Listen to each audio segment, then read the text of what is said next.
Cuban American অভিনেত্রী আনা দে Armas আর Hollywood superstar Tom cruise এই দুই তারকার প্রেমের গুঞ্জন নতুন নয়।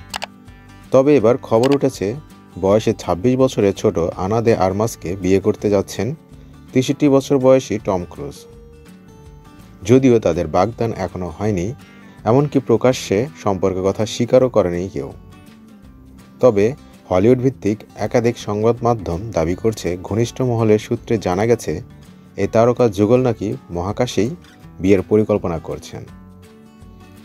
টম ক্রুজ মহাকাশ ভ্রমণ নিয়ে বহুদিন ধরেই আগ্রহী, তাই নিজের জীবনের বিশেষ মুহূর্তকে আরও রোমাঞ্চকর করতে তিনি নাকি স্পেস ওয়েডিংয়ের স্বপ্ন দেখছেন।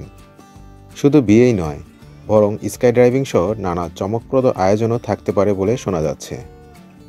এখনও পর্যন্ত বিয়ের তারিখ বা আনুষ্ঠানিক ঘোষণা কিছুই হয়নি, তবে গুঞ্জন তীব্র হচ্ছে প্রতিদিনই। গত জুলাই মাসে প্রথমবার একসঙ্গে প্রকাশ্যে দেখা গিয়েছিল টম ও আনা দে আর্মাসকে। সেই থেকে তাদের সম্পর্ক নিয়ে আলোচনা শুরু হয়। ভক্তরা এখন কেবল অপেক্ষায়, আসলেই কি টম ক্রুজের জীবনে সবচেয়ে রোমাঞ্চকর মিশন হতে যাচ্ছে তার বিয়ে।